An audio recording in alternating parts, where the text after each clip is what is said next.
ছোটবেলার আইসক্রিম কাহিনী। শোনো শোনাই, দুষ্টুমি করো না, বলছি তো আইসক্রিম খাওয়া ভালো নয়। কোনো আইসক্রিম হবে না। বিকেলবেলা ম্যাগি করে দেবো, চুপচাপ ম্যাগি খাবে। ও ঠাম্মি দেখো না, আইসক্রিম খাবো, মা খেতে দেয় না।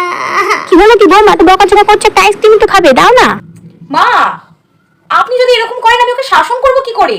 আরে একটা আইসক্রিম তো খেতে চেয়েছে নাকি, এখন আবার তুমি কি শাসন করবে আইসক্রিম নিয়ে? খাক না, বাচ্চা মানুষ, ছেলে মানুষ, একটু খেতে চেয়েছে, তাতে তোমার আপত্তি যত সব। এই নাও 2 টাকা, ধরো। একটাই খাবে কিন্তু, একটা বেশি নয় কিন্তু, হ্যাঁ মনে থাকবে। যাও। কাকু তো চলে গেল। ও কাকু